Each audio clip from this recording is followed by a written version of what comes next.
Very good. Alan, did you want to pull your screen up or were you going to wait a minute? I thought it was. It's not, huh? Mm-mm. Okay, give me a sec. Oh, interesting.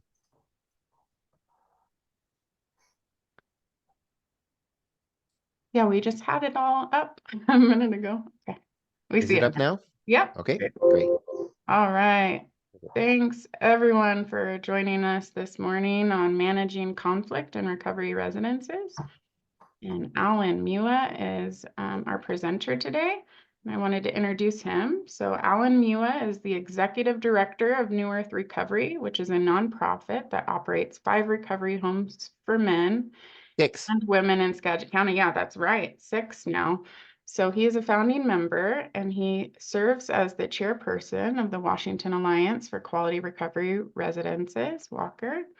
And before starting New Earth Recovery with his wife, Amy, Alan worked for 18 years in higher education and in residence life at Seattle Pacific University and as the Dean of Student Services at Skagit Valley College. He's a trained relapse prevention coach and a mediator with the Regional Dispute Resolution Center, and he holds a master's degree in educational psychology. And anyone who knows Alan knows that he's passionate about conflict and the goodness that can come out of just working through conflict in recovery residences. So we're really grateful that he is on today and he's going to share this information with us. And also next month, we're going to have a basic mediation training that me and Alan will present on. So details of that will be released soon. So if you have any questions, feel free to put them in the chat and we'll answer them as we go along. And we'll send the slides also in an email. So with that, I'll pass it over to Alan. Hi everyone, great to be with you. And yes, I'll repeat what Brianna just said. If you have questions along the way, usually it's good to just to answer them as we go. So Bree has agreed to interrupt me if she sees something that would be a good interrupter. We also can reserve some questions to the end, which is fine as well. But most of us have some experience here in conflict, and most of us have our own kind of perspective on conflict. And some of us will talk about kind of what those are. Um, but for some people, even the topic is just sort of freaks people out, and others like me see conflict as opportunity. And so that's really kind of the lens that I'm going to try to convince you of today, that there's opportunity in going through conflict, that might lead us to good things. So just I want to start out real general with just some comments about let me see if I can do this. Here we go. Just some comments about why we would talk about conflict in recovery residences, just to sort of set the table a little bit for our conversation. I want to be sure that that maybe if you haven't thought about this before, like why would we even be talking about this? Well, anyone who's been doing this for a while knows that conflict happens in our residences, and so that's one answer all by itself. But you all know, many of you know, kind of the end of this little dictum that we say a lot around our work is that the opposite of addiction isn't sobriety. The opposite of addiction is connection. And in order for people to do recovery, we have all kinds of little sayings about this, right? You can't do recovery alone.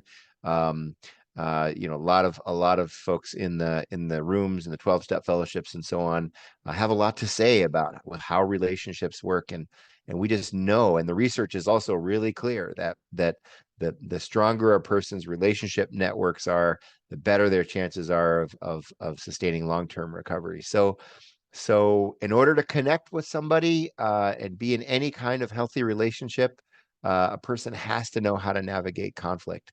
And so if we think about like one of the most important life skills we can give people is how to navigate conflicts in our homes. We're sort of, as this next bullet point says, recovery residences really can be just an ideal place for people to try this stuff on And again, if you've been working in this field for any length of time, you know that conflict happens. So we actually have the ability to create safe places for people to learn how to do this stuff. And sometimes if those places are unsafe, or if we're not very good at kind of facilitating that, that conflict can turn into traumatic experience for people, and they never want to, be with other people again, let alone live with other people or be in environments that we've created. So we really believe strongly that um, that that this particular set of life skills is something we can be a part of proactively helping our folks work through and get. And this probably goes without saying, but you all know that if you talk to somebody who has relapsed or returned to use, that almost always there's some sort of trigger for that that's rooted in conflict. Maybe not in every situation. There might be some sort of tragedy, but conflict tends to be at the heart of that, and it tends to be even behind a lot of the reasons why people kind of enter into addictive patterns to begin with. And so if we want people again to stay in recovery long term, then helping them kind of build their toolbox in this particular area can be really, really, really helpful. And then I'll just say that if you are on staff in a recovery residence, or you're trying to help your staff or people in the houses, maybe house managers or house assistants, kind of get this skill set, can be extremely helpful for them, not only in this job, but just competence in conflict serves them very well, both in personal relationships as well as other, kind of their next work experience. So anyway, you can tell I just get really passionate about this topic. Hopefully you're a little bit more convinced that we need to talk about this, and if you weren't already. So we're going to kind of approach this from two perspectives. One of them is kind of on an individual basis. I really want us to put ourselves into these scenarios a bit, put ourselves into the teaching here. We can only help other people when we're in touch with our own stuff. So that's one. So I'm gonna give you this presentation as I might give it to a group of residents in a recovery in a home. But I also want you to be able to step back a little bit from that and say, how might I, as a staff person or a director or whatever your title is in your residence, how might I kind of help folks in my home kind of get these things? So at the end, we're going to talk about a couple different exercises or tools, excuse me, that you could use to help your folks navigate. So you're going to bring yourself to the table, but also want you to kind of keep in mind what it would be like to help other people through these skill sets. So um, this is a fundamental question.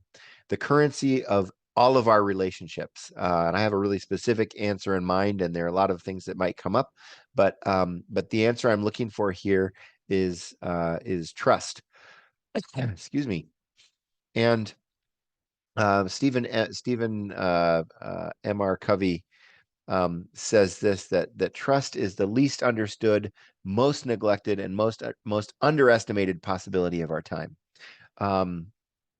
Trust is kind of it's the currency of relationship, and by that we mean that when we're talking about how we're getting along with somebody, what we're really saying is do I trust that person, or do they trust me? Can I say something to him or her and expect that they're going to hang on to that information and not use it against me, or can I trust that I'm going to be treated fairly, or that I'm going to be safe? So many ways in which we can talk about it, but when we're talking about the quality of our relationship with folks, we're talking about how much do we trust one another. And I really think that we have what I'll call in real simplistic terms a trust meter, right? That each of us has inside of us this meter that is detecting whether we could trust somebody on a deeper level, or whether we need to back off and be protected from that person. And so our trust meters are always going internally and asking that question: do I trust more, or do I trust less? Do I back off in order to protect myself, or is this a person with whom I feel like I could go deeper into a relationship of trust and or intimacy? Intimacy, for my purposes here, as I talk about it in our time together, is just essentially for me just a deeper level of trust. And I'm not talking about just romantic intimacy, but hopefully you have intimate friends, folks with whom you can tell your secrets, and that they know the questions to ask you. And that's a good sign of recovery, but also just good, healthy living. So trust is fundamental. So how might we build our capacity to sort of navigate trust? How do we build trust with other people? I want to just throw out some ideas, and then we're going to land on kind of today's topic. Um, but just to get your wheels turning here, in a real basic level, to build trust, we got to do what we say we're going to do. And that is keep our promises, keep our commitments to other people. In my faith tradition, there's a scripture that says that we let our yes be yes and our no be no. And that means when we say yes, we really mean it, and we back it up with our actions. Be honest. That's a really basic one, right? That when we are in a relationship with somebody, we tell the truth, and they can count on us telling the truth to them, and don't have to interpret whether they can believe what we say or not. We right wrongs. That means when I make a mistake, I make amends, not only by apologizing, but I also do something different the next time, and I endeavor to fix the thing that I've broken. Do good work. This one comes up a lot in our residences, right? Do we have folks who are just basically doing the bare minimum in order to stay there, or are there folks who really take pride and are learning in their recovery process to do good work and to clean it beyond what needs to be done, but to go the extra mile, and to not only mow the lawn, but whack the weeds down and really make it look beautiful. Another thing we talk about is listening first. So, how many of you have people in your lives who are really good listeners? And because of that, you have a really great trust relationship with them, because you know that they are going to be listening to what you have to say, um, and that they're going to do that before they try to be heard. Um, extend. This is going to say trust to others. That's fairly self-explanatory, but you've got to give it in order to get it. So what does it mean in order to be trustworthy myself, I have to risk trusting somebody else and trusting that they're going to do what they say they were going to do. Keep confidences. And I referred to this a few minutes ago, but fairly straightforward, that we obviously, in order to be trustworthy, need to be able to keep something in confidence, and not spread it around, no matter how it helps us look in the eyes of others. Be vulnerable. This one might seem a little strange on this list, and this will come up a little bit later in our conversation, but vulnerability kind of leads to more vulnerability. So if I want to be able to be to have a trusting relationship with somebody else, I may need to take a risk and be vulnerable myself. I'm not talking about being unboundaried, but I'm talking about being able to be at some level vulnerable. And then the last one, which is what we're going to spend the rest of our time on talking about today, is to do conflict well. And so it is inevitable that we will have conflicts in our relationships. And so what does it mean to be trustworthy? What it means is that even when I'm in conflict with you, we trust each other to go through that conflict well, to manage the disagreement well, and at the other end, to maybe even have a deeper level of trust with one another than we had when we started. So I'm just going to open it up now and just ask any questions. I'll ask Bree to check the chat, but any questions or comments, observations about these things before we dive more deeply into the conflict topic. I'm going to give her a few seconds and then I'm going to move on. But if you've got something. I haven't seen any questions in the chat. Okay. All right. That's probably just because I covered it so well that there's nothing else to say. But anyway, if not, we can always come back to these things. So I just want to talk about some dynamics that are kind of fundamental before we even dive into the how-tos. But there are a few kind of ideas that I want to run past you, and I believe that these are true, and so because of that, I'm kind of putting them at the beginning here, and they'll be kind of the foundation that we build on.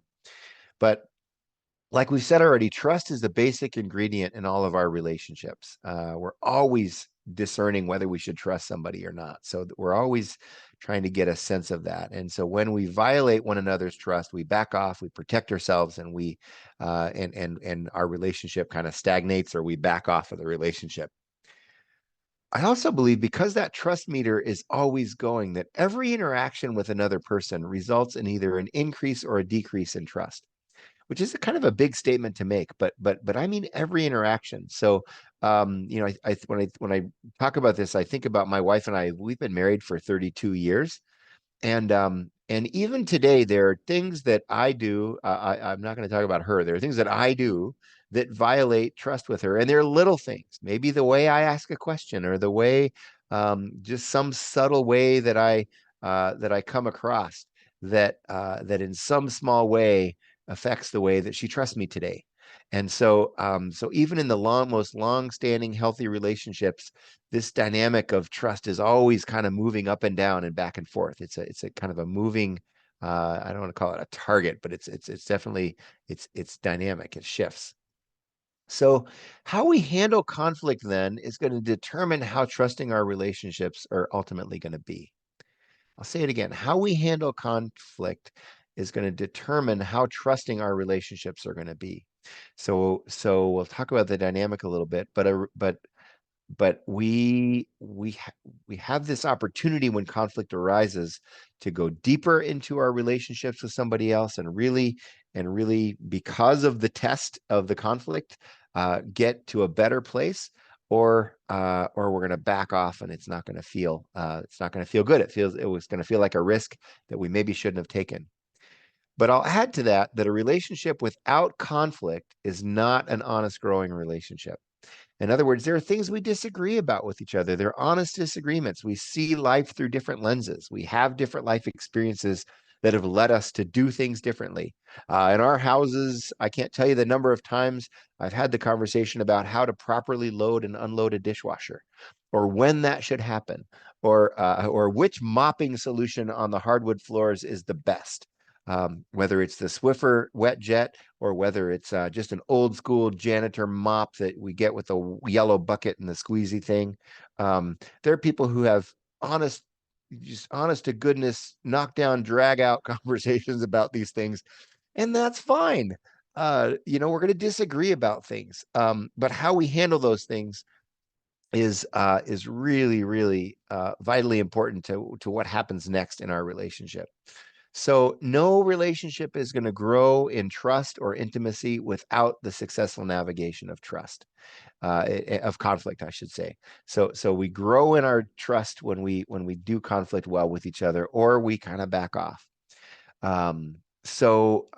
This means that we've got to learn to navigate this dynamic if we want to be the kind of person that is trustworthy and that has deep trusting relationships. And by the way, if you've paid attention to, there's a lot of good conversation going on these days about the epidemic of loneliness, and how just detrimental that is to our lives. But long story short, all of the research that's out there about longevity and happiness in life has something to say about the quality of relationships we have. In other words, the more quality, deep, trusting relationships we have, the happier we are, the more fulfilled we are, the better our recovery goes, and literally the longer we will live. And so this stuff isn't just academic; it's real, and we know that in our world of recovery, that how important it is. So those are just kind of fundamental things that kind of get us into the topic a little bit. But how we navigate these things starts kind of on a real personal level. So I want to talk about conflict styles, and kind of let's walk through those together, and so that we can all kind of get maybe a deeper understanding of maybe some of the same language that we're using. Oops, I'm sorry. Here we go. So the first conflict style is fairly easy to understand. It's aggression, right? So if just we could use the chat for a second and throw out some adjectives. What does aggression look like? When you think of someone who's aggressive or being aggressive, what is that? What does that style look like? And I'll let Bree read out the answers.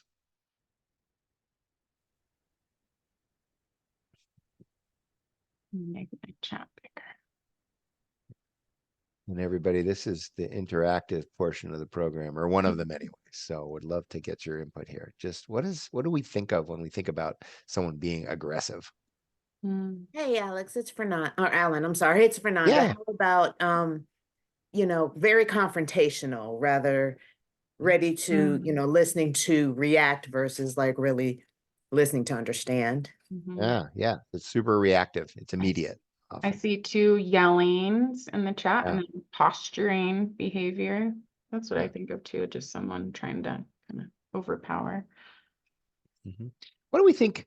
Um, when you think about kind of the goal of aggression, just thoughts about what are people trying to do when they act aggressively? What's behind that? Have their way? Yeah, often it's about I having their see way. Mhm, intimidation and then yeah, being forceful, the mhm, volume. mhm. Yeah, the word control comes to mind for me as well, right? As you know, those of you who've kind of studied this a little bit or had psychology class, you know that aggression or anger is often a secondary emotion, anger in particular, and it usually comes from fear or shame or some other kind of root emotion like that. And so often when someone is cornered or they feel cornered, they need to get control of a situation. They're afraid of something, and fear leads them to need to get control. And so the goal of anger and aggression tends to be to win in order to get control and to manage the situation in the way that I want it to go. Anything else in those notes, Brianna, that Yeah, worth? I see get a message across firmly, but in a non-productive way. Yeah. Hmm. But I would say every once in a while, maybe aggression has a purpose. So if the house is burning down and you're asleep and I need to get you from point A to point B, I am not going to make that much of a conversation. I'm going to be pretty intense and get you out of that house. So maybe I wouldn't call that aggressive. I might call that like strong assertiveness or something. But we're probably not going to talk. I need control of the situation in order to get you somewhere. And so that's anger and fear give us energy to do something. So there's maybe a purpose here, but most of the time, as Brianna just read, it's misapplied, right? It's done in a way that's harmful. So if I'm trying to build trust relationships with somebody and I'm trying to gauge, how that's going, and I act aggressively toward them, what's the impact that that has on the trust between us? And again, I'll give opportunity for people to jot something down. Does it help us in building trust, or what does it do? I see someone wrote broken. Yeah. Mhm. Breaks trust for sure. Yeah, no trust at that point. Someone else said diminishes it. Leads to more fear, right? It breeds more aggression, right? Or fear, or just people will back off altogether, right? So it really can have just the opposite effect of maybe what would be most helpful in a situation, right? Mhm. And so the other thing I'll say about trust is that, or I'm sorry, about aggression and its relationship to trust is that aggression tends to be the problem with aggression is that it is disrespectful toward other people, right? It doesn't respect the person. The person across from me that with whom I'm in conflict is an obstacle. I see them as an object. They're in the way of what I want, and I have to beat them. I have to win in order to get control and get things the way that I want. And so just kind of tuck that away for a minute because we're going to come back to respect when we talk about other styles. Okay, so there's a lot more to say there, but let's talk about passivity, which was really the opposite of aggression, right? So what does passivity look like? Maybe throw out some adjectives there in the chat.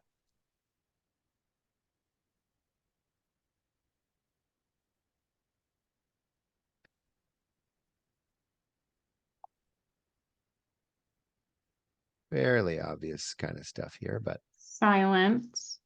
yeah, could be, right? Just not saying anything. Could be avoidant. So avoidant would be just pretending that nothing's wrong, or just kind of avoiding the conflict altogether and Mm. just letting the other person have their way. Could look like losing. Mm. So in a head-to-head competition, I'm just choosing to lose in Mm. order to get to something else, right? Someone that doesn't say anything, saying that Uh, it's okay when when something is actually wrong, resistance. Yeah. And that gets a little bit to the problem of passivity, right? We said one problem of aggression is disrespect. The real problem of passivity is it can be dishonest, right? I'm not bringing my whole self to the table. I'm not bringing what I really feel to the conversation. So I'm being passive. And by the way, maybe in some, we've all heard the expression of picking our battles, right? Picking our battles carefully. And so not every conversation needs my full presence of every opinion that I have, right? If we're trying to choose what restaurant to go to, I may have an opinion, but it may not matter enough to make a big deal out of. So we pick our battles. But when it really does matter, and when resolving a conflict is going to depend on people coming to the table honestly, that honesty piece is really important. What is typically the goal of passivity, of a person kind of being passive? What might they be after, as opposed to the aggressive person needing to win in order to get control? What might the passive person be looking for?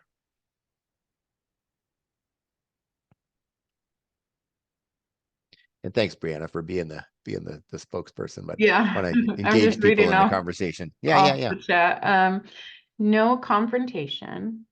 Okay, so they're looking to not have confrontation, just not have it at all. Okay. Any other thoughts? I think To diffuse it, maybe could be to diffuse, but to what end? Why? to an extreme so as not to have to deal with it, to avoidance, I guess. Okay, so it's avoidance. I would say that an ultimate kind of motivation, which we're getting to, but I think an ultimate motivation is comfort, right? I'm so uncomfortable with this conflict. I need it to go away to feel okay. And so I'm willing to do some crazy things in order to be back to what feels comfortable. So this is my sort of default conflict style. And I just want to be friends. Can we just be friends again? Because this argument we're having is getting in the way of me being comfortable. So I'm willing to lose, or I'm willing to just pretend everything is fine in order to get back to a homeostasis where I feel like, okay, I'm good. Thank you very much. Right. So not sure everyone would own that comfort thing, but I think when we really get down to it, it really is about conflict is uncomfortable for some people. It's just like in their kind of lizard brain, it feels really, really difficult to be there. And so I'll do anything I need to do to get out of it. And I'll be passive to do that. All right.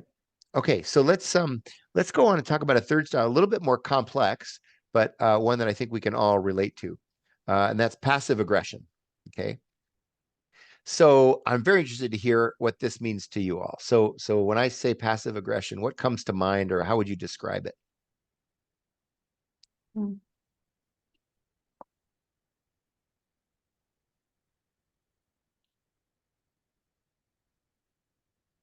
The picture gives us one clue, and I would say the picture says it's kind of two-faced, right? That it comes across as passive, but is very aggressive kind of underneath. Any other descriptions that you would add? So would it be like someone saying something harsh, but in a really nice, sweet tone? Yeah, could be. Okay. Or sarcasm is one, right? So saying Sarcasm. something harsh that's funny, and because so I can kind of hide under the humor. Again, I can do this pretty well. I can say something pretty biting, but in a way that when someone calls me on it, I can say, "Oh, I'm just joking," It's just a joke. I don't really mean anything by it, but I said it and it got the message across, right? So it's very aggressive, but it's sort of under the cloak of passivity. Okay. Another version of that might be the walk-off, where we're in maybe a potentially conflictual situation, or we're in a place that things are getting a little bit heated, and I don't like the way it's going. So instead of getting more aggressive, instead of taking control by being aggressive, I take control by walking away. And so some of you are going to say, well, that feels good. That feels like a smart thing to do, because you don't want to hurt somebody and you don't want to say anything that you don't, that you don't want to own. You don't want to do harm the situation. So I'm going to make a distinction here between passive aggression, which is walking off in order to get control. And by that, I mean, you've been there. You've been on the receiving end when someone just chooses to disengage, right? And they disengage from a conversation at just the point where you actually could make some headway. But because they don't like the fact that they're losing control, the argument isn't going the way that they want it to, they'll disengage and basically make the call of, we're going to talk about this when I want to talk about this. And if you've ever been on the receiving end of that, it's quite frustrating, and it's absolutely aggressive. It's not passive, even though it might sort of look like it. And some people may try to kind of put a heroic face on it and say, well, I'm just walking away because I don't want to hurt this person, or I don't want to do something I'm going to regret later, which is honorable. But in that situation, I would employ a tool that I call the bookmark. And the bookmark is really, really important, and it's different from the walk-off, right? The bookmark is a tool that I use when I want to communicate this. I care about you. I care deeply about this conversation. I do have an opinion about it, but something's not going well right now. Maybe we're hangry, right? Or maybe one of us doesn't have time to do this right, or I'm getting really worked up emotionally, or I'm getting triggered in a way that isn't helpful for me. I don't feel safe. Whatever is going on right now isn't working. And so can we come back to this? Let's come back after dinner when we've got some time, whatever the situation is. But a bookmark says all of those things. Instead of just getting control, what I'm doing is I'm saying, hey, this is important to me, and I'd like to do it right. Would you agree that we could come back to this at our next one-on-one meeting, or when we actually have time to process it, or when we're both in a better space, whatever that looks like? Everyone see the difference between a bookmark and a walk-off? So bookmark is kind of a really great answer to a passive aggression approach. And so if someone's trying to be passive aggressive with me, I may try to use the bookmark instead. So someone says, I'm done talking about this. That's a typical passive aggressive thing to say. I've got nothing more to say about this. I might say something like, well, it doesn't feel like we've resolved it. So could we come back to it after both of us have had some time to think about it? Something like that. So I'm changing the walk-off to a bookmark. Right. So those are anything else about passive aggression? Questions, comments, even about any of the other styles would be fine. Let's work through any of those that you might have. I'll say one more thing about passive aggression while I'm waiting for any comments you have is that just like someone who uses anger as a tool to get control, passive aggressive folks use disengagement as a tool, right?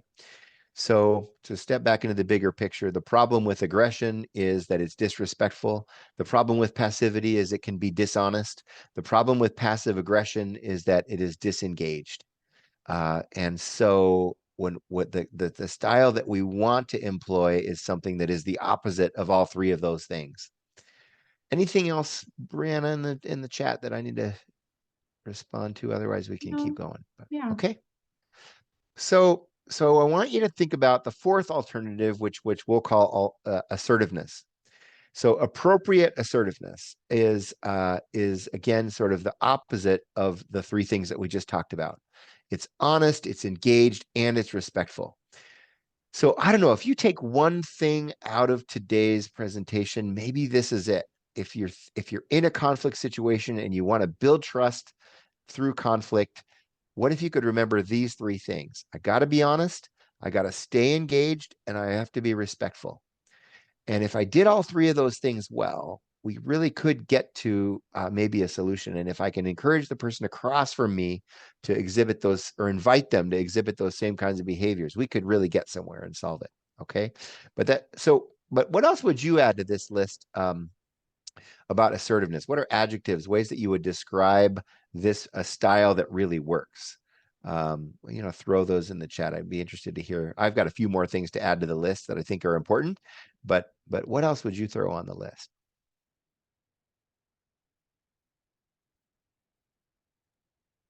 Compassion. Yeah, seeing, being able to see. Patience. What was the other one? Oh, patience. Right. Patience and tolerance. Some folks have so much anxiety going into conflict that they can't stand waiting to do the conversation right. So I really like, I'm going to add patience to my list. It wasn't on there, but I really like that timing is everything in a conflict. And if the timing isn't right, we're not going to get to a good place. So being patient for the right timing feels important. I see 2 empathies. Empathy. Yeah. Being able to try to see the world through somebody else's eyes, to be empathetic to where they are. Yeah. Right. You can keep interrupting, Brianna, but I'll throw out my list. Solution focused. That means that the person across from me isn't the problem. The problem is the problem. So in my approach to the problem, I want to be about solutions. Instead of attacking the person, I want to attack the problem. So sometimes when I'm in a difficult conversation with somebody, or one that's potentially difficult, and we're sitting around a table, I'll try to sit at a right angle from somebody instead of right across from them. And sometimes I'll even have a little piece of paper and maybe give them a piece of paper and pen so that we can do some jotting and really kind of focus on the problem in front of us instead of like staring at one another in the face. Just a simple little strategy like that can be helpful. Kind. Assertiveness can be kind. I may have a very strong opinion about something, but there's no subject that is so important that I can that I don't where I can't be kind in my discussion of it.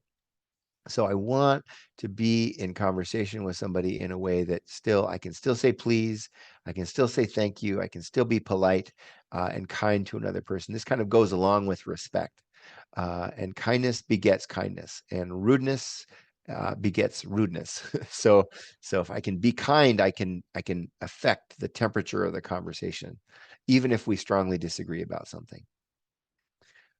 Vulnerable. I said this would come up again, and here it is.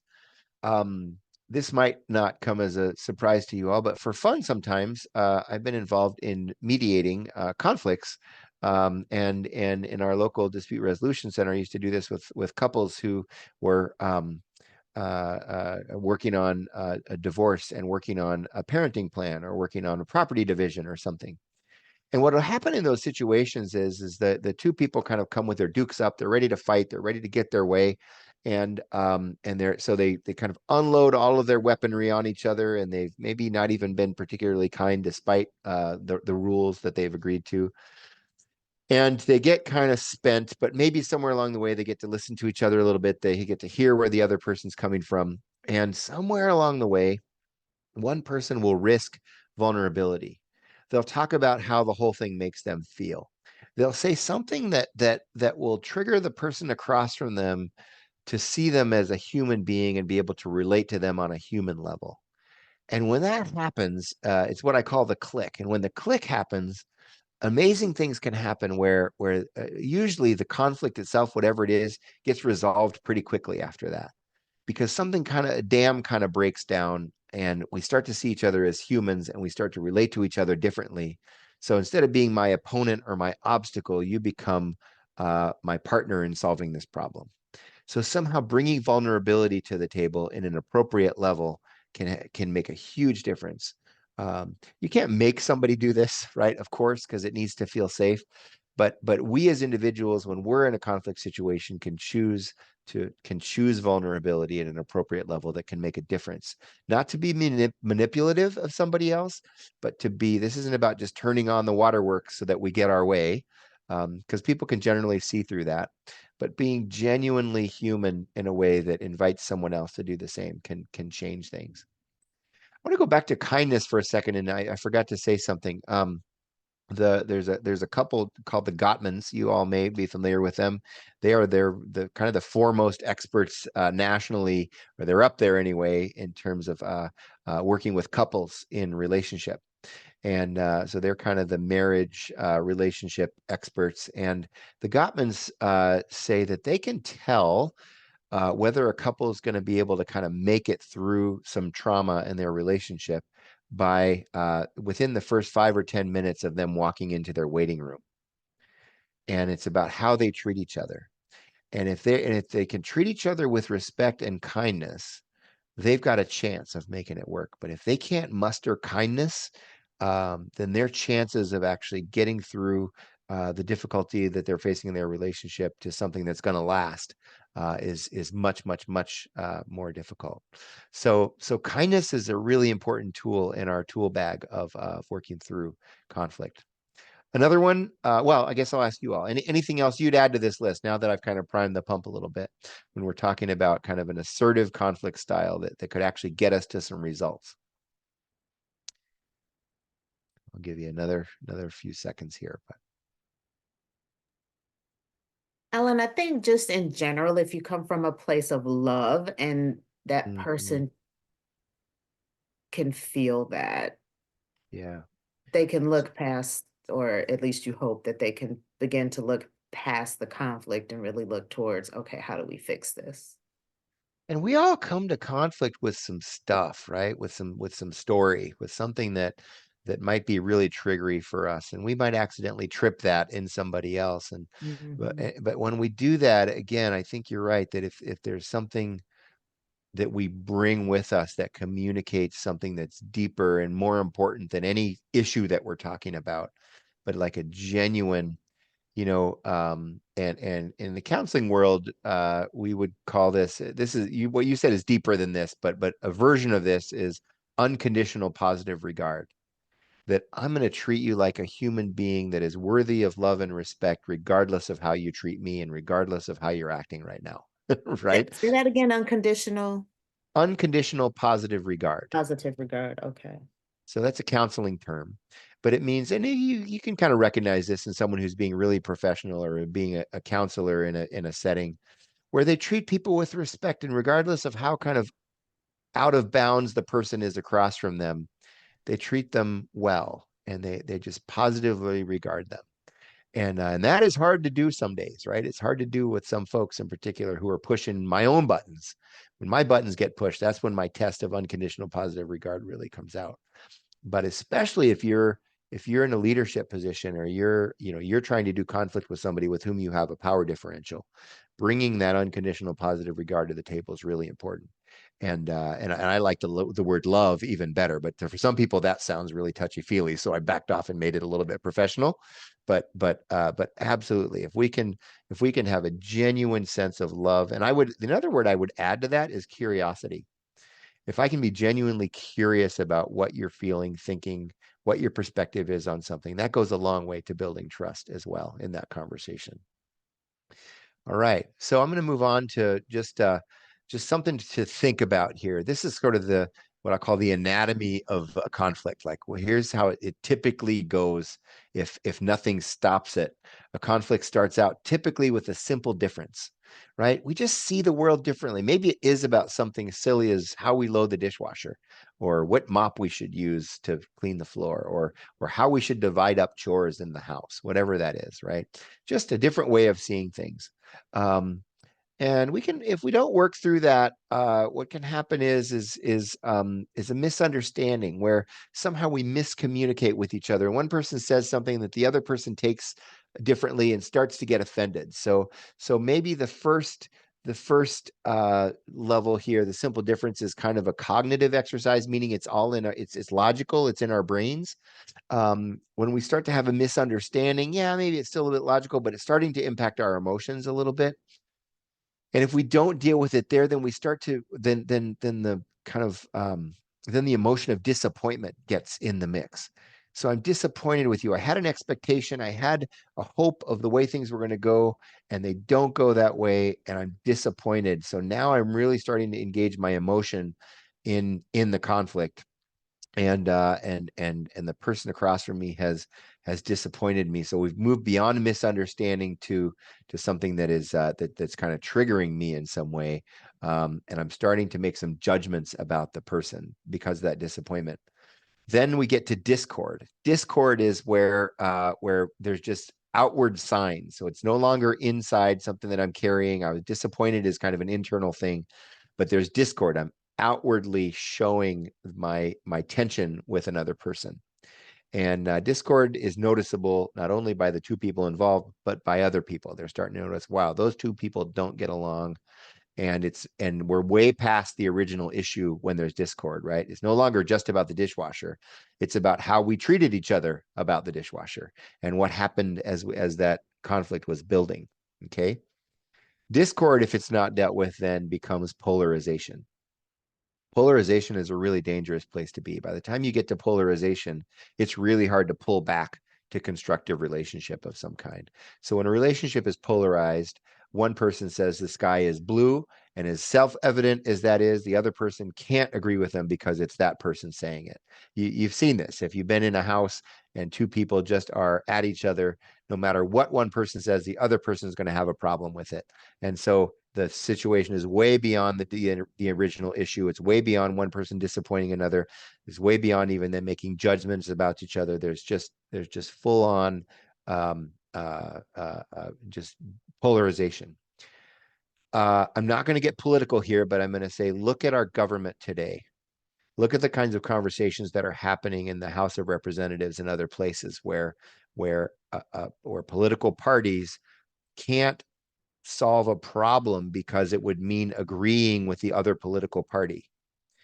And I can't agree with you on something, even solving a really important problem like how we're going to fund the government or how we're going to feed poor people or whether we're going to help a country get out of, who's being attacked.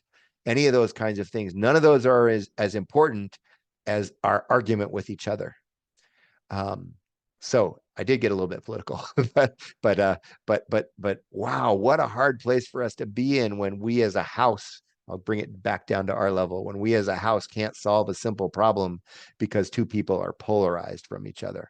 And so the point of this, when I show you the diagram here, what I'm getting at is if we can solve something while it is still a simple difference, or maybe even a misunderstanding, hey, the two of you just misunderstood each other. Let's get to a place where you can sort of fix that and get back to a place where you can start building trust again. Okay, you were disappointed with each other. Let's talk about that disappointment and let's get to a place where we might be able to help you resolve it. Or if it's between me and somebody else, I've got to confess that I was really disappointed the other day when that thing happened between us. Can we talk about that? All right, let's get to the bottom of that emotion before it turns into something that is discord or worse, polarization. So really, I show you this, and if you've been in a house long enough, you can probably see this happening, and you can kind of now you maybe have some language to put to it. But boy, it's tough to watch, and it's tough to come back from the further we get down the scale. All right, I'll pause for a second. If there's any comments, questions, glad to handle those. Otherwise, we can keep rolling. I'm not seeing any in the chat. If anyone Okay. wants on. Well, we can always come back, so it's okay to throw one in the chat, even if you miss. Brianna is brave enough to come back. She's assertive enough to call me and say, you're going too fast. Okay. So I'm going to illustrate what we've been talking about, maybe with another little diagram that might be helpful, and then we'll start to get really practical. So all of our relationships start with what we call pseudo trust, right? And pseudo just means fake or false. But in this instance, there's nothing wrong with pseudo trust. Pseudo trust might even be physical attraction, like, wow, that person is good looking. And that's pseudo trust. Like we're not imagining all the problems we could have in a relationship with that person at that point. We're just saying, wow, that would be awesome to be in a relationship with that person, right? Pseudo trust is why we start relationships to begin with, of any kind, romantic or otherwise. We give each other, maybe another way to say that is the good faith assumption. Like, okay, we're good.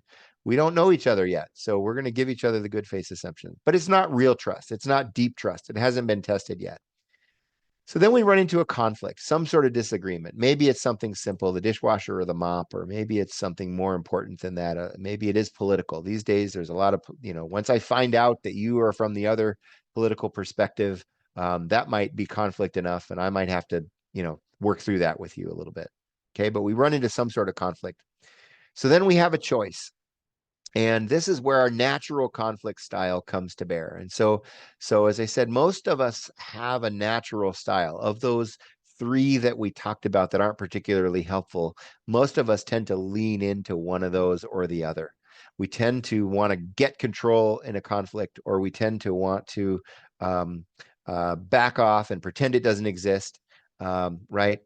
And so when we do that, when we make those choices, we're going to determine how that relationship is going to go.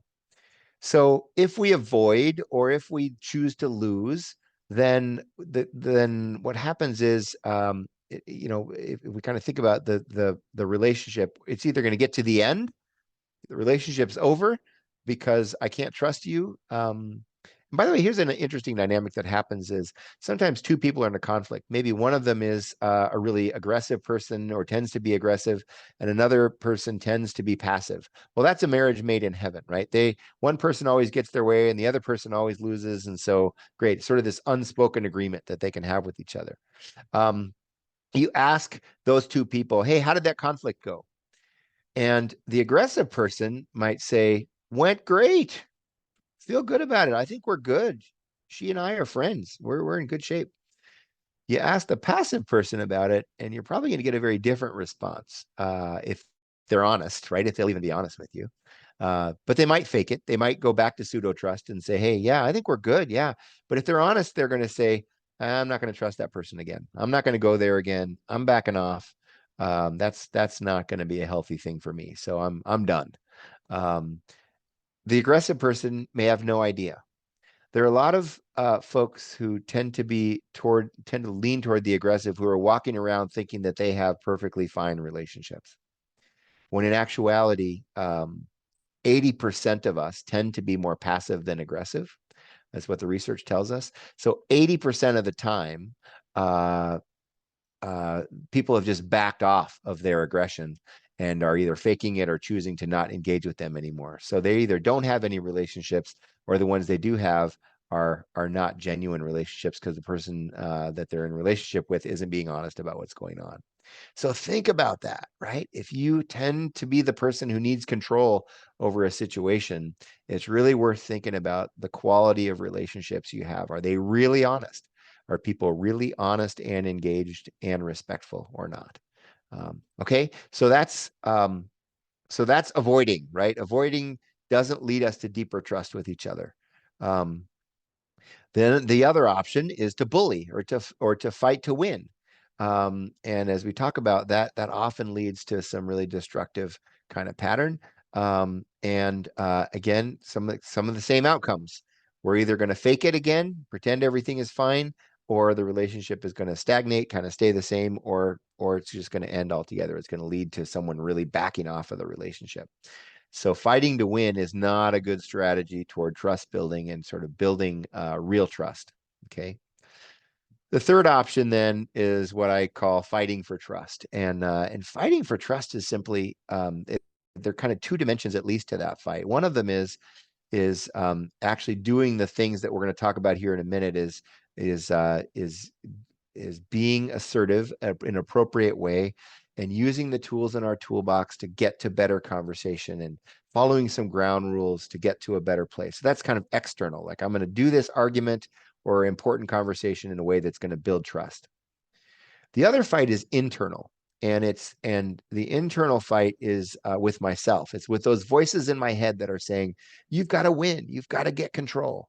Or on the other end, you've got to just be comfortable. We've got to end this thing. So just give in and let's get to a better place, right? Or, hey, you got to get control right now by walking away from this thing and get them later, right? Get them through the back channel, whatever. Be passive aggressive. So those voices are going on in our head depending on what our typical conflict style is. So the real fight in fighting for trust is that internal battle I have with those voices that says, no, I'm going to stay engaged, or I'm going to be honest. Even though it's a risk, I'm going to bring myself to the table. I'm going to try to be safe as I bring what I really feel to this conversation. Or I'm going to give the other person some space. I'm going to be respectful of them, and I really want to hear what they have to say here. And I'm going to sort of tamp down my natural conflict style, which would be to try to take control at this point. I'm going to yield control in order to build trust. So all of this is to say that what if we approach conflicts with a primary goal of building trust with somebody, as opposed to winning the argument or being more comfortable or gaining control or any of those other kind of agendas that we might have that kind of, again, our animal brains might have in a conflict? What if the real goal was to have a deeper level of trust with that person? So a year from now, I might not remember what the conflict was about, but I will remember how it ended. I will remember whether we trusted each other at a deeper level, or whether we worked through it in a way that led us to a better relationship, or whether the relationship ended at that moment or just stagnated and we were faking it the whole way. Right. So the real goal of what we're talking about today is learning how to do that internal work that gets us to deeper, more trusting relationships, because we're bringing our real selves to the table in an engaged and respectful kind of way. All right, I'll take another pause here to just hear any wisdom that you have about any of that, or anything that you'd want to add as you sort of think about. It's just a diagram, but it kind of helps us sort of think through the choices that we make in conflict.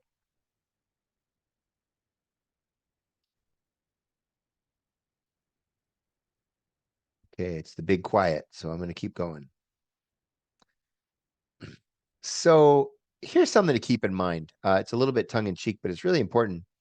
You can read it, but faced with the choice between changing one's mind and proving that there's no need to do so, almost everyone gets busy on the proof. So this is a real deep truth, actually, and I'll say it this way, that we are not wired to change our minds. So if we go in, it's just good to know that going into conflict, my natural, no matter what my conflict style is, my natural way of being is not to change my mind. So when someone's trying to convince me of something that's opposite to the way that I've been thinking, my first response as a human being is not, gosh, I wonder how I could incorporate that viewpoint into my way of looking at the world, right? It's not. That's not the natural way that we think about things. The natural inclination is to say, I'm going to give you 3 reasons why what you just said isn't true, right? We tend in conflict to revert to what we've always thought, and we tend to look for the defense of our former position, right? So I just find that helpful to say, I'm going into a conflict. I need to put this in check for a minute. I need to say, okay, I understand my natural reaction here is going to be to defend myself against this perspective. If I can hold on to that truth and be able to say, okay, what I really want to get at is what's true and what's real and what's good, and I want to build trust with this person. So I really am going to actually listen first. I really am going to be a person who tries to understand. One of you contributed the word empathy before. I really want to try to hear where they're coming from first before I dive in to deeper into the conflict in a way that's going to do harm and that's not going to help me build trust.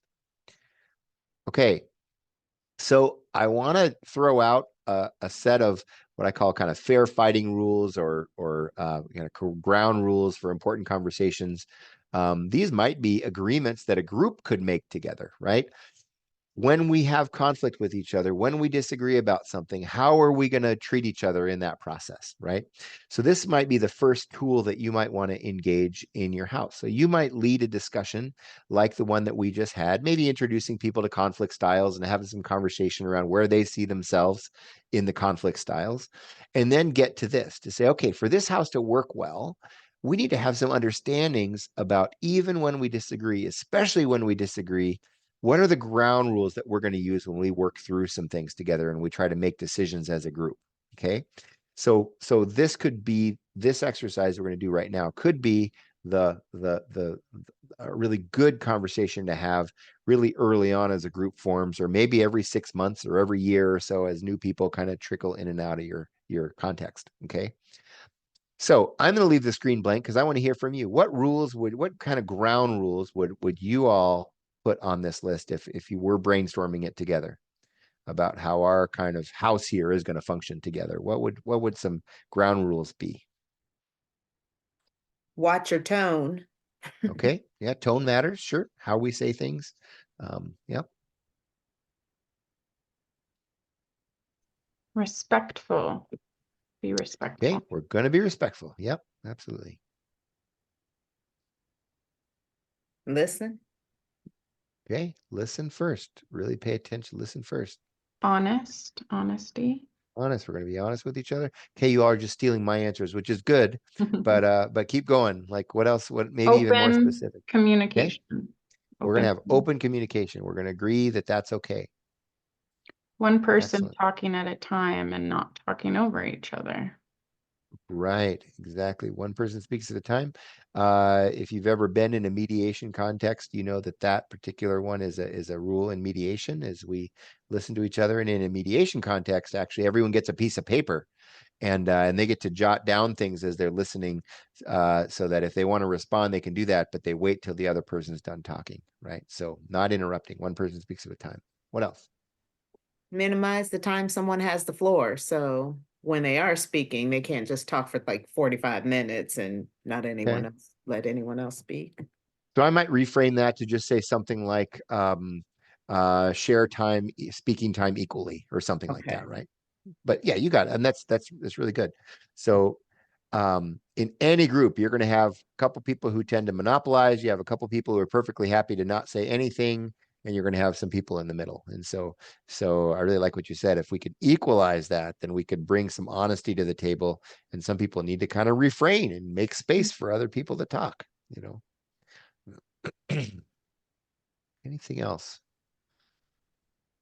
I'm going to give you my list, and which I had the advantage of being able to think about this in advance. So, but some of the things that you've said are on it already. So here we go. No name calling, yelling, or interrupting. Just pretty basic, right? This is kindergarten kind of stuff. We just we don't call each other names, and we really do speak one person at a time. Yelling, by the way, yelling is a really subjective word, and some people say, I'm not yelling, you'll know when I'm yelling.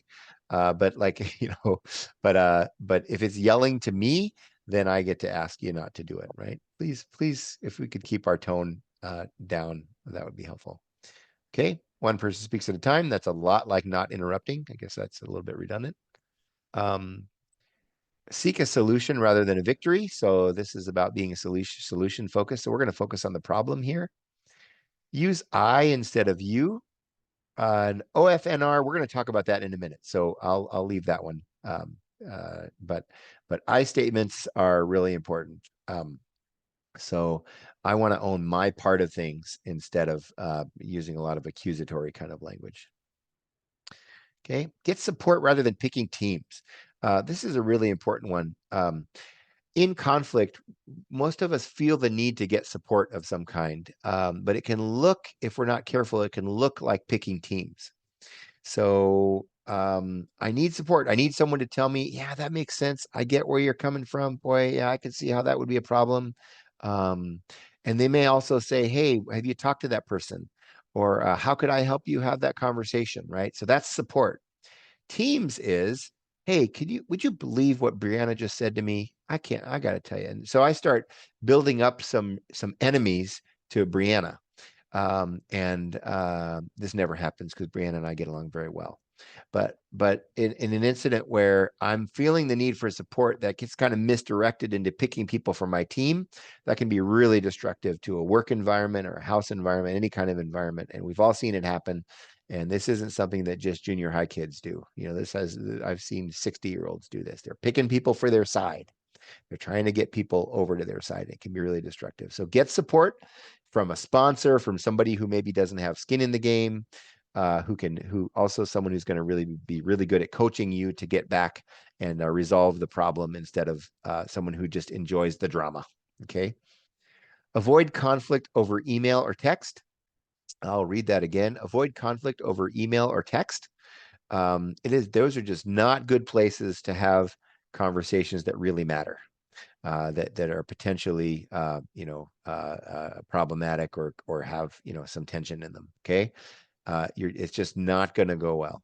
And I don't know if you ever read maybe somebody else's texts, or if you're honest your own, and you see the digression. It starts kind of innocent up here, and then someone says something, and it gets maybe like that diagram we looked at, maybe misunderstood, and then it's like, oh, it gets turned up. And by the end of the text thread, we're just like yelling at each other, and the whole thing ends in a big ball of fire. That's pretty common. And if we're really trying to resolve something, we really want to avoid that pattern. I think it's okay to take some notes ahead of a conversation that really matters, to be sure that you can collect your thoughts, and when tensions are high, be able to sort of return to some structure and so on, and to be sure that you, especially if you have problem being honest, being able to write something out ahead of time could be really helpful to prepare for that. But my encouragement would be to not send that, but to actually bring it with you and then have the conversation in person if at all possible. Avoid the words always, never, and but. Always and never are really triggering words because they rarely are true. So when I say something like, you never clean up around here, the conversation then becomes about whether that statement is correct or not, and it's probably not correct. And so it gets us way down a rabbit hole, when what I really want to say is, I don't feel like we're we're sharing the work equally, and I'd like to ask for your help in doing that differently. See how that's different? So if I say something like, you never clean up around here, or you always call me whatever, or you're always doing that. I'm not always doing that. I wasn't doing that yesterday. So it just diverts us from the conversation that really matters. It's inflammatory. And then the word but, the best example I could think of is like, you're a nice guy, but anything I say after that but is typically not going to be helpful in a conversation. So I try to avoid. So if I'm going to say things, I'm going to say two things. I'm going to say, I've really appreciated how nice you are and that you really try to be friendly. Sometimes what happens is, when you're trying to be friendly, you avoid saying what's true. And so see, there's a difference. So anyway, I'm getting too far in the weeds here. Avoid assigning motives to other people. And by this, I just mean that if I believe someone is angry at me, I want to ask them if they're angry with me rather than telling them that they're angry with me. So I could say something, I'm tempted to say something like, I know you're mad at me because of such and such, or I know that you think I'm dumb, or I know you did that because ... So I'm assigning a motive to somebody. And if you've ever had a motive assigned to you, you know that it's not helpful. You know that it doesn't build trust. It's someone speaking for you. It sort of disempowers a person instead of empowering them. So instead, I might say, boy, am I reading you right? You seem like you're upset right now. Or, boy, after I said that before, you got really quiet. Is there something we need to talk about? So it's an invitation to a conversation where someone gets to articulate their own motives for something that they did. Does that make sense? Hopefully. Okay. Anything else that you'd add? So I primed the pump again. Anything else that you all might add to this list as something? And again, these are a little bit more personal, but maybe something that you might add to a list of agreements for people in the house in terms of how they're going to get along with each other. And they could put it in their own words, of course, but Maybe suggest spending more time focusing on your contribution to the situation than what they are or are not doing. okay. So yeah, that comes up a lot in our homes, is focus on your recovery first, and and give feedback when it's asked for, or something like that. Or there might be some way that a house agrees on how they're going to do those kinds of conversations. Yeah, great. I would probably read the word. I would reword the one that says get support rather than picking teams. I might reword that to say go to the person first. And everyone in the house knows what that means. It means when there's an issue between two people, go to that person first and try to resolve it there, rather than making it a whole house issue, or picking people for your team and making a bunch of drama around it, or backbiting, or whatever that looks like. Anyway, so houses have come up with some really interesting things over the years as I've used this exercise. Some great ideas for kind of how they're going to work through conflicts together.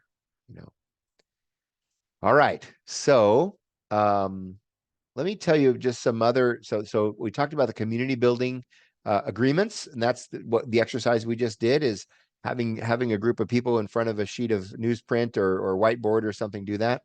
The next tool we use a lot in our houses called OFNR, OFNR. And so we actually have a little half sheet of paper that someone can write out their OFNR before they go into a conversation with somebody else. OFNR comes from a book called Nonviolent Communication. You see the citation there at the bottom. But it starts like this. It's an observation. So it's just from my perspective. Here's what I see. that happened. The feeling, the impact on me. What was how did that make me feel? How did that cause me to feel, or what was my sort of emotional response to that? I felt disrespected. That's not really a feeling. Let me think if I can think of something. But I felt I felt shame when you said that, and that was really hard for me.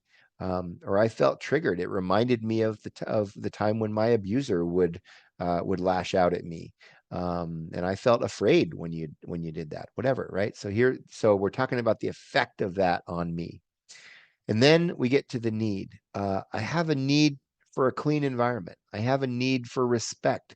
I have a need to be heard in conversations, and when you're the one who's, or when I don't get the opportunity to speak as much, it kind of robs me of that. So this is the need I have. And then the request, probably the most important part, is I'd like to ask you to do something that's going to improve our relationship. So it might be as simple as Friday is chore day. I'm going to ask that you please pay more attention to that, and that you do that. Or better still, would you agree to such and such? And the request is something to which somebody can say no. So it's not a demand. It's not a critique. A request doesn't start with the words "you need to."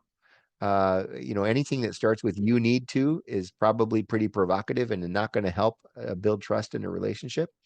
But a request says you have the right to say no to this. It's respectful. But you might say no, and then you might say, I can't do that. I can't agree to that because I'm not sure I could do that all the time, but I could agree to this. All right, well, that's progress. We're moving toward getting my need met, my need for respect, or my need for a clean house, or my need for the ability to sleep all night long, or whatever that need is that I have. I have a request, a way that I'd like that to go, but you can pitch in what you're able to do, and we'll take that along. So Offner is a great little tool. I had residents, I chuckle sometimes. I had a resident one time say, hey, I got to go do an Offner on her. And I politely said, do you mean you want to do an Offner with her? She said, oh, yeah, that's what I meant. Right. So it's not a weapon. It's a tool. And it's a tool that may guide a conversation in a really, really helpful way. We've seen it work a lot of times when people use the format well. It can lead to some really good conversation that's not threatening. It's not violent. It is really well thought through, and it can be really helpful. Questions, comments about either of those kind of activities? Good tools. I want to spend a couple minutes on apology and forgiveness, right? So when we're in a conflict with somebody, there's almost always some sort of damage that needs to be fixed. And so apology is really, really powerful. An apology, well, let me ask you this question. I'll get you back in the conversation. Why is it that we don't apologize more? What is it that keeps us from apologizing to other people? What do you all think? Is that maybe putting yourself in that vulnerable state? Yeah, it feels vulnerable. Sure. What could happen? Perhaps. What am I afraid could happen if I apologize? We could, yeah, keep the conversation going. I really like where you're going with that. I see pride and shame in the Yeah. yeah. Shame. I feel like, oh, if I say I'm sorry, it's just gonna feel awful. Mm. Almost always the reverse is true, by the way, for whatever that's worth. I get something out in the open, and all of a sudden that shame kind of lifts. But what else keeps us from apologizing to each other?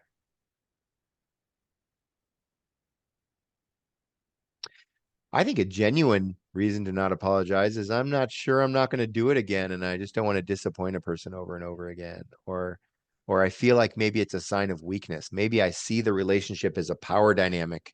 An apology is going to put me in the weaker place, and I don't want to. If I'm really honest, I just don't want to be in that weaker place. I don't want to give this person points, right? Okay. But those reasons don't really, if I can get myself to the place where I say, even with this person that I don't get along with, I need to have a better, more trusting relationship. I want that because it's going to help me sleep better at night. If for no other reason, I need to stop replaying those old tapes in my head, whatever it is. I want to put an end to that. So I need to change the channel in terms of how we interact with each other. Apology is a great way to do that. Sometimes we don't apologize because we genuinely don't believe well, two things. One, we didn't intend to do anything wrong, or two, we don't believe we did do anything wrong. Okay. So I want to speak to both of those with maybe this kind of wording for an apology. Boy, when I said that thing the other day, it didn't go well. It didn't go the way I had hoped it would go. I want you to know I didn't intend to offend you with that. So I'm really sorry the way that ended up, right? So I'm taking responsibility. I could have done better at that. If I genuinely don't feel like I did anything wrong, something like, boy, I just, for my part in all that, I'm really sorry. I need you to know I didn't mean for that to happen. I didn't mean for that to go badly. So, the other piece is, well, there's a lot more to say about apology, but I think sometimes if we don't back up our apology with a new way of acting, then it becomes hollow. So we can over apologize and not deliver with new behavior, and that is that really erodes trust really quickly. So it has to do with keeping our commitments. So part of the commitment we make in an apology is to do better, right? And a really good apology probably has that in there. It says, boy, I'm sorry that went badly. I'm sorry for my part in that. I really apologize that, for not keeping my commitment there. And I'm going to and I really want to commit to you that I want to do better in the future. And I'm going to really try harder. Okay. So you do that too many times and you start to lose credibility in the eyes of others, but you do it enough and you really back it up with good behavior that really backs that up. And that can really build trust. So it is vulnerable, but vulnerability builds trust and it can really help us. Forgiveness, I'll talk about real briefly. A couple things I learned about forgiveness over time is I don't have to forgive a person to their face. Sometimes forgiveness is internal work that I've got to do. But I'll tell you, I don't know if any of you have had this experience, but when I've forgiven somebody, just kind of doing my own work and saying, hey, I'm letting go of that, whatever debt they owe me, I'm forgiving it. Sometimes what'll happen is the apology will follow. Someone will come up. So somehow, like I've released something, maybe I start treating them differently. Something happens, something shifts where the apology comes, and it's pretty amazing. Another thing I've learned about forgiveness is that forgiveness doesn't require an apology. I will choose to forgive somebody whether their apology came or not, or whether their apology was good enough or not. I can still choose to forgive them. And I might even, my only motivation for doing that might be for myself. I want to sleep better at night. I want to let go of this. I may not even be able to muster enough care or love or compassion for that person to forgive them for their sake, but I'm going to forgive them for my sake because I'm tired of carrying this thing around. Most of you have heard the old saying that unforgiveness is the poison that we drink in the hope that somebody else gets sick, right? And obviously self-explanatory that we're the ones that get sick the more kind of unforgiveness we're carrying around. So forgiveness is really important to bring closure to relationship difficulty and to really try to move us toward healing. You may get a chance to forgive somebody who asks, who offers an apology, but maybe not. Some of us are waiting for apologies that are never going to come. Maybe because the person is dead. I mean, it's like forgiveness can happen, can reach out even beyond the grave to help heal us. So forgiveness is really an important part of the internal work that we've got to do in our relationships. Any more wisdom that you all have about apology or forgiveness, things that you've learned over time that would help the rest of the group?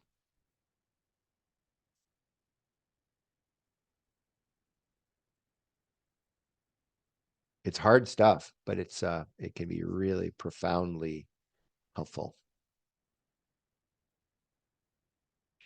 There is, lest you think that that's kind of too touchy-feely or maybe kind of a religious thing, the University of Wisconsin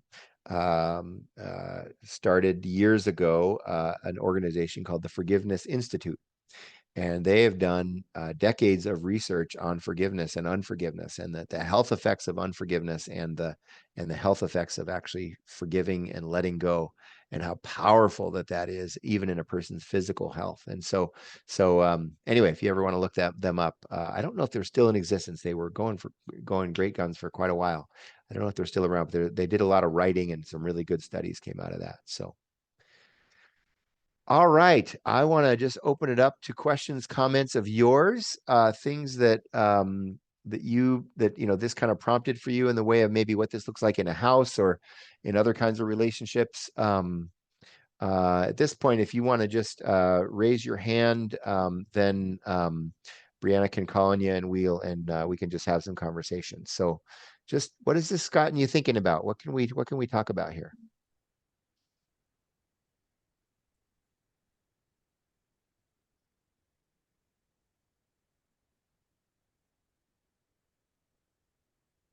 Michelle says forgiveness releases weight from within.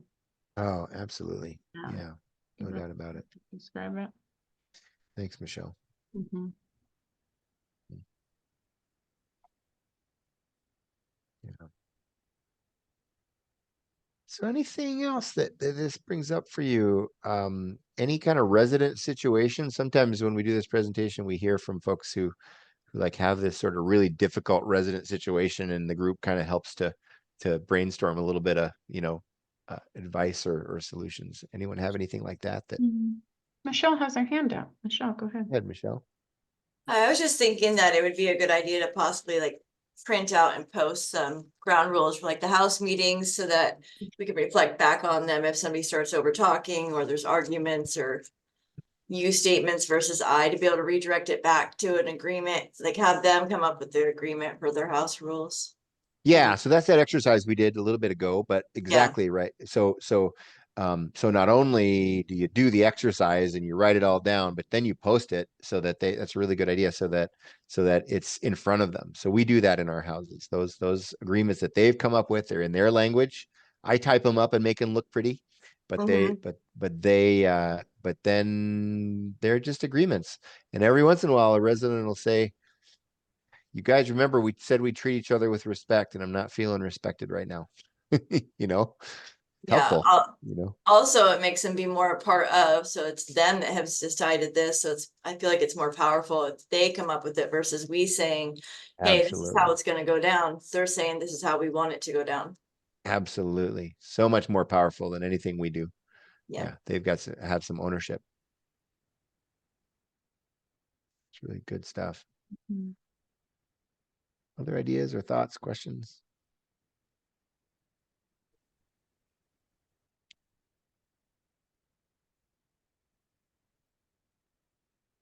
Alex said, you never know the impact that asking for forgiveness can have on the individual and the whole. Absolutely. Yeah. I've known residents who have just really gone at it in a very big way when they first sort of got together because they're their own unhealth or their own whatever, but they chose to forgive and change the relationship, and they're the closest of friends at present. I mean, that people can make it through a really difficult thing and choose to forgive and move on and rebuild, and you go through a few of those experiences, and wow, it's a game changer. Like those beliefs that we carry around about relationships and about other people and all of that can get challenged, and again, sort of back to our animal brains, can sort of learn to do things differently, so that our automatic responses that get us into trouble don't happen so quickly, that we learn some other ways of being with each other. And again, back to what we said at the very beginning, if our residents can learn to do that while they're with us, that is going to save them. It's going to save their jobs. It's going to save their marriages. Maybe it's going to impact the people they live and work with in a very deep way if they can learn this stuff while they're with us. So we become kind of these laboratories where they get to practice that. And boy, there's just not much more important stuff that can happen in our homes than this kind of practice. All right, you get that I'm passionate about this. I could talk about it forever, but I want to end it while it's still fun. So so I think what we'll do is we'll wrap up at this point, but I want to remind you that next month, Brianna, what's the date on that? Yeah, I'm sorry to put you on the I need spot. to pull it up Hey, myself. she's looking it up. I'll describe it while you're looking up the date, but we're going to do a down and dirty kind of mediation 101 time. So Brianna and I are both trained mediators, and we do this training together that just kind of helps you kind of get into the details of, you got two residents in your house and they're going at it. Maybe they're at the disappointed stage, or maybe even at discord, and they need an intervention. They need someone to step in and kind of help them walk through what it means to, how to work through the conflict. So we're going to try to give you some really basic skills to be mediators, which, by the way, will be very useful far beyond the residence context, be helpful in your own relationships and maybe with your kids or maybe with other folks. So it's a great skill set that's been very helpful to us, definitely in our homes, but also in other kinds of relationships. So come and join us on May 17th from 10 to 11:30. And so that, if it's not on our RSVP and our events page on Walker right now, it will be early next week, and should get an email coming for that soon. So May 17th, love to see you back for that. It's a great sort of next training on top of this one to kind of put some of these things together and help people. So great.